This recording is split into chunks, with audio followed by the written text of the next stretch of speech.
தனுசு ராசிக்காரங்களுக்கு குரு அதிசார வக்ர பயிற்சியை பத்தி இதுல நம்ம பார்க்க போறோம். அப்ப குரு அதிசாரம் அப்படின்னு வரும்போது இது வரைக்கும் தனுசு ராசிக்கு 7ல மிதுன வீட்டுல இருந்த குரு பகவான் அதிசார பயிற்சி ஆகுறாரு. அப்ப ராசிக்கு 8ல அடுத்த ஒரு 2.5 மாசத்துக்கு அவர் அதிசார பயிற்சியை நடத்த போறாரு. அப்ப எப்ப இருந்து அப்படின்னா இந்த அக்டோபர் 9ஆம் தேதியில இருந்து டிசம்பர் 22ஆம் தேதி வரைக்கும் உங்களுக்கு குரு அதிசாரம் ஆகுறார். அப்ப அதிசாரம் அப்படின்னா ஃபார்வர்ட் ஆக போறாரு. இது வரைக்கும் மிதுன ராசியில இருந்த குரு பகவான் இதுக்கப்புறம் கடக ராசியில டிராவல் பண்ண போறார். அது ஒரு 2.5 மாசத்துக்கு. இந்த 74 நாள் கணக்கு வரும். அப்ப இந்த 74 நாள் உங்களுக்கு பலன்கள் கொஞ்சம் அப்படியே மாறப்போகுது.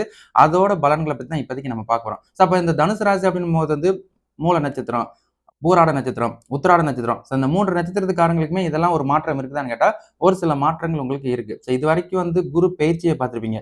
இது குரு அதிசார வக்ர பயிற்சி. வக்ரம் எல்லாம் கேள்விப்பட்டிருப்பீங்க. இது வக்ரம், அதிசார வக்ரம் அப்படின்றத பத்தி தான் இப்போதைக்கு பார்க்கிறோம். அப்ப இந்த வக்ரம் அப்படின்னு வரும்போது இந்த குரு ஒரு இடத்துல இருந்து இன்னொரு இடத்துக்கு மாறுறாரு. அப்ப ராசிக்கு 8ல வர்றாரு. அப்ப ராசிக்கு 8ல நின்ற பலன். அப்ப 8ஆம் இடம் அஸ்தம ஸ்தானத்துல நின்ற பலன். இப்ப இந்த ராசிக்கு 7, 8ல நின்ற பலன். அதே மாதிரி இந்த குருக்கு 3 பார்வை பலன்கள் இருக்கும். அப்ப குரு 5ஆம் பார்வை, 7ஆம் பார்வை, 9ஆம் பார்வை அப்படின்னு இந்த பார்வை பலன்களை வேற உங்களுக்கு இந்த ஸ்தான பலன்களும் வேலை செய்ய போகுது. அப்ப மொத்தம் 4 ஸ்தான பலன்களை இந்த குரு பகவான் மாத்த போறாரு. அப்ப ராசிக்கு 8ல அதே மாதிரி குரு நின்று 5ஆம் பார்வையா உங்களோட விரையாதிபதி ஸ்தானத்தையும், 7ஆம் பார்வையா உங்களோட குடும்பஸ்தானத்தையும், அதே மாதிரி 9ஆம் பார்வையா உங்களோட சுகஸ்தானத்தையும் பார்க்க போறதுனால இது ரிலேட்டடான விஷயங்கள் மட்டும் உங்களுக்கு அடாப்ட் ஆக போது ஒரு சில சேஞ்சஸ் இருக்க போகுது. இதை கரெக்டா நீங்க பயன்படுத்திட்டீங்கன்னா அடுத்த 2.5 மாசம் உங்களுக்கு சில வாய்ப்புகள் இருக்கு அப்படின்றது நான் ஞாபகப்படுத்தினேன். இது பாசிட்டிவான்னு கேட்டா குரு பயிற்சி எப்பயுமே நமக்கு பாசிட்டிவ் தான். குரு இந்த சனி மாதிரி ராகு இது மாதிரி கிடையாது. குரு உங்களுக்கு உங்களோட அதிபதி. அப்ப இந்த ராசியோட அதிபதியே 8ல மறைய போறாரு. ராசிக்கு 4க்குரிய அதிபதியும் 8ல வரப்போறாரு. அப்ப 8ஆம் இடம் அப்படின்னு வரும்போது அஸ்தம ஸ்தானத்தை குறிக்குது. இந்த அஸ்தமம் அப்படின்னு வரும்போது உங்களுக்கு தலைக்கு மேல இருந்த பிரச்சனைகள் இதுக்கப்புறம் அது தலப்பாவோட போறதுக்குரிய விஷயங்களாவே இவர் ஏற்படுத்தார். காரணம் 8ல வரும்போது இந்த தனுசு ராசிக்காரங்களுக்கு ஒரு தைரியம், தன்னம்பிக்கையை இவர் ஏற்படுத்துவார். எதுனாலும் பார்த்துக்கலாம், எதுனாலும் ஃபீல்டு ஒர்க் பண்ணலாம் அப்படின்ற ஒரு மன தைரியத்தை உங்களுக்கு இவர் ஏற்படுத்துவார்.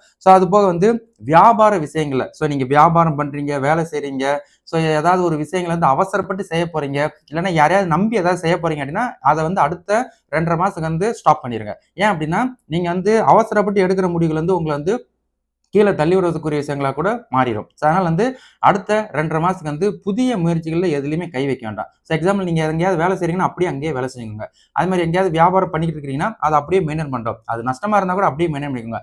அவசரப்பட்டீங்கன்னா இதோட ஒரு பெரிய ஒரு இழப்பை சந்திக்கிற மாதிரி வந்துடும். காரணம் ராசிக்கு 8ல குரு மறையும் போது நமக்கு தைரியத்தை கொடுத்துருவாரு. பணம் சார்ந்த விஷயங்கள்ல கொஞ்சம் நமக்கு டிகுவாலிஃபிகேஷன் பண்ணிடுறாரு. அதனால எல்லாத்துலயும் கவனம் தேவை. அதே மாதிரி நீங்க இதுக்கப்புறம் கூட்டு முயற்சியில டிராவல் பண்ணக்கூடாது. யாரு தனுசு ராசியில் பிறந்த மூல நட்சத்திரம், பூராட நட்சத்திரம், உத்திராட நட்சத்திரம் கூட்டு தொழில், கூட்டு முயற்சி சேர்ந்து செய்வது. நீங்க கணவன் மனைவி, அம்மா மகன், அப்பா மகன் இந்த மாதிரி கூட்டுக்குள்ள நீங்க செஞ்சுக்கலாம் உங்க சிப்ளிங்ஸ்குள்ள. அதே நீங்க அடுத்து நண்பர்கள் நம்பி இந்த மாதிரி விஷயங்கள் போகாமல் இருக்கிறது நல்லது. இல்லைன்னா அதுலலாம் மாட்டிக்கிறீங்க. அதுல உங்களுக்கு கெட்ட பேர், நீங்க ஏமாந்தீங்கன்ற கூற்று வந்துடும். அதுதான் இது வியாபாரத்துல கவனம் தேவை அப்படின்றத சொல்றது. அதே மாதிரி இந்த குரு உங்களோட விரையாதிபதி ஸ்தானத்தை 5ஆம் பார்வை பார்ப்பாரு. அப்ப விரையாதிபதி ஸ்தானம் அப்படின்னு வரும்போது சுப விரயங்கள் ஏற்படும். சுபம் அப்படின்னா இன்னும் வீட்டுல திருமண காரியங்கள் பண்ணி வைக்கலாம்னு இருக்கிறாங்க. எக்ஸாம்பிள் நீங்களாம் தனுசு ராசிக்காரங்களா இருப்பீங்க. உங்களோட பிள்ளைங்களுக்கு படிப்பு செலவு, திருமண செலவு, உங்க பிள்ளைங்களுக்கு ஏதாவது செய்முறைகள் செலவு, இந்த மாதிரி விஷயங்கள் ஏதாவது பண்ணலாம்னு இருக்கீங்கன்னா அதுக்குரிய சுப செலவுகளாக இவர் மாற்றுவாரு. அதை கரெக்டா பயன்படுத்திக்கோங்க. அதே மாதிரி உங்களுக்கு கடன் சார்ந்த விஷயங்கள் அதுதான். கடன்லாம் இருக்குதுன்னு அப்படின்னா அனாமத்தமா ஏதாவது பணம் வருது அப்படின்னா அந்த அனாமத்தமான பணங்களை கரெக்டா நீங்க கடன் சார்ந்த விஷயங்களுக்கு அடைச்சிட்டு கொஞ்சம் கடன் சார்ந்த விஷயங்கள் ரிலீவ் ஆகக்கூடிய விஷயங்களை ஃபாலோ பண்ணிக்கோங்க. நீங்க செய்யற வேலைக்கு தந்தார் போல உங்களோட வியாபாரத்துக்கு தந்தார் போல எதிர்பாராத பணம். அதுதான் அந்த 8ல குரு அதிசாரம் வாங்கும்போது டெப்தா திடீர்னு ஒரு பண விஷயங்களை ஏற்படுத்தினா இந்த மாதிரி விஷயங்களுக்கு பயன்படுத்திக்கோங்க. அப்ப திடீர் பணம், திடீர் கடன் அடைப்பு அந்த மாதிரி கான்செப்டுக்குள்ள போய்க்கலாம். அதே மாதிரி வெளியூர் பயணம். இந்த போகஸ்தானம் அப்படின்னு வரும்போது வெளியூர் பயணம், வெளிநாட்டுக்கு வேலை, அதே மாதிரி வெளிநாட்டுல போய் படிக்க போகணும் அப்படின்னு நினைச்சிட்டு இருக்கிற இவங்களுக்குலாம் ஒரு வாய்ப்பு இருக்குது. அதே நான் வெளிநாட்டுல தான் இருக்கிறேன் அப்படின்னா உங்களுக்கு மறுபடியும் உங்களோட உள்நாட்டுக்கு வரதுக்குரிய வாய்ப்பும் இருக்குது. இதை இடமிட்டு இடம் மாற்றம் அந்த மாதிரி கான்செப்டுக்கும் வரும். அது படிப்பு சம்பந்தமா நீங்க போனாலும் சரி, நீங்க வேலை சம்பந்தமா போனாலும் சரி, பிசினஸ் நிமித்தமா போனாலும் சரி, உங்களுக்கு பயணங்கள் இருக்குது. அதுபோக ஆன்மீக பயணங்கள், டூர் போறேன், கோயில் குளம் போறேன், அந்த ஆன்மீக சுற்றுலா பயணங்கள் போறேன் அப்படின்றவங்களுக்கும் இந்த பயணங்கள் உங்களுக்கு இருக்கு அப்படின்றத ஞாபகப்படுத்தினேன். அதுக்கும் விரயங்கள் இருக்கும். ஆனா அதுக்கெல்லாம் போனீங்கன்னா சுப விரயங்களா இருக்கும். அத வந்து நீங்க கரெக்ட்டா இந்த டயத்துல பயன்படுத்திக்கலாம். சரிங்களா?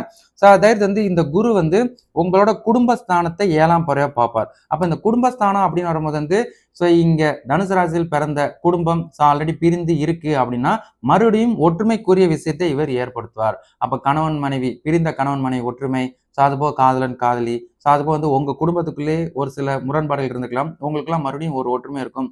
அத கரெக்ட்டா பயன்படுத்திக்கோங்க. அதே மாரி வந்து இது வாக்குஸ்தானமாவும் இருக்கும். அப்ப வாக்குஸ்தானம் அப்படின்னா, பேச்சு சம்மந்தப்பட்ட நீங்க தொழில் பண்றீங்க, பிசினஸ் பண்றீங்க அப்படின்னா, வே ஆஃப் கம்யூனிகேஷன்ஸ் பண்ற பிசினஸ் ரிலேட்டடா இருக்கிறீங்கன்னா, உங்களுக்கு அடுத்த 2 1/2 மாசத்துக்கு வந்து நல்ல ஒரு இன்கம் பேசஸ் இருக்குது. அது ரிலேட்டடா நீங்க அடுத்த கட்டத்துக்கு நகரக்கூடிய விஷயங்கள் இருக்கு அப்படின்றத நான் ஞாபகப்படுத்துறேன். அதனால வந்து பேச்சு சம்மந்தப்பட்ட தொழில்ல யார் யார் இருக்கிறீங்களோ, உங்களுக்கெல்லாம் வந்து பாசிட்டிவான அமைப்பு இருக்கு. அதே மாரி படிக்கிற பசங்க, நீங்க தனுசு ராசியில படிச்சுக்கிட்டு இருக்கீங்கன்னா, உங்க அதிபதி டெப்த்தா மறைஞ்சால் கூட உச்சம் பெற்று தான் மறையறாரு. அவர் உங்களோட வாக்கு ஸ்தானத்த, படிப்பு ஸ்தானத்த பார்க்கும்போது, நீங்க நல்லாவே படிப்பீங்க.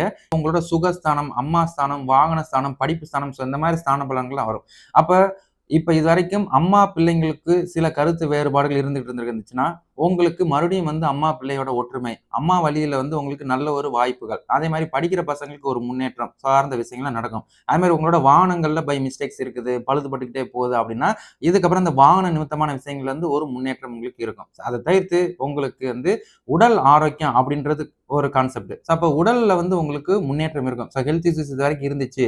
இதுக்கப்புறம் குணம் ஆகுமா? ஆகாதா? அப்படின்ற ஒரு கேள்விக்குறிட்டு இருந்து பார்த்தீங்களா? அது வந்து அடுத்த 74 நாளுக்கு வந்து உங்களுக்கு உடல் ஆரோக்கியத்துல முன்னேற்றம் இருக்கும். அது முன்னேற்றம் ஆயிருச்சு அப்படின்னா, உடம்ப அப்படியே மெயின்டெயின் பண்ணிக்கோங்க. அதுக்கப்புறம் வந்து இந்த 74 நாள் சென்று வந்து எங்களுக்கு வந்து ஏதாவது பாதிப்பு இருக்குமா? அப்படின்ற ஒரு கேள்வி உங்களுக்கு இருந்துட்டே இருக்கும். இப்ப இந்த 74 நாள் சென்று இந்த குரு வந்து மறுபடியும் இடம்பெயர்ச்சி ஆவார். மறுபடியும் வக்ரம். ரிவர்ஸ்ல வந்துருவாரு. அப்ப ராசிக்கு 7ல வந்துருவாரு. 7க்கு வந்ததுக்கு அப்புறம் அந்த பலன்கள் அப்படியே பழைய பலன்கள் உங்களுக்கு தொடர ஆரம்பிச்சுரும். அப்ப இந்த 2 1/2 மாசத்துக்கு வந்து உங்களுக்கு பாசிட்டிவா இருக்குதான்னு கேட்டா, இவர் நின்ற பலன், இவர் பார்வை பலன்கள் மட்டும் பாசிட்டிவா இருக்கும். மத்த சில விஷயங்கள நான் சொல்லல. அதெல்லாம் வந்து உங்களுக்கு வந்து நடக்குமா? நடக்காதுன்ற ஒரு கேள்விக்கு, அதெல்லாம் உங்க ஜனன ஜாதகத்தின் அடிப்படையில பலன்கள் வரும். ஏன்னா இந்த குருக்கு வந்து மொத்தம் 4 ஸ்தான பலன்கள் தான். ராசிக்கு நின்ற பலன்கள், அவர் நின்ற இடத்துல இருந்து அவரோட பார்வை பலன்கள். அத மட்டும் தான் அவரு ஃபோக்கஸ் பண்ணுவாரு. மத்தபடி சில விஷயங்கள் உங்களுக்கு முரண்பாடா இருக்குது, அகைன்ஸ்டா இருக்குது. மத்த விஷயங்கள நான் சொல்லலன்ற விஷயங்கள்லாம் உங்க ஜனன ஜாதகத்தின் அடிப்படையில உங்களுக்கு செயலாகும். அப்படின்றத நான் ஞாபகப்படுத்திக்கிறேன். இதுல வந்து உங்களுக்கு என்ன ஒரு பாசிட்டிவ்னா, இந்த குரு உங்களுக்கு உச்சம் பெற்றிருக்கிறார். இதுதான் பிளஸ். இந்த உச்சம் பெற்ற குரு வந்து உங்களுக்கு சாதகமான வாய்ப்புகளை ஏற்படுத்துவார். இது வந்து இந்த தனுசு ராசிக்காரங்களுக்கே உரித்தானது அப்படின்றத நான் ஞாபகப்படுத்தினேன். இதுல வந்து மூல நட்சத்திரமும் அடங்கும், பூராட நட்சத்திரமும் அடங்கும், உத்திராட நட்சத்திரமும் அடங்கும். மிஸ் பண்ணிடாதீங்க அடுத்த 74 நாள். சரிங்களா?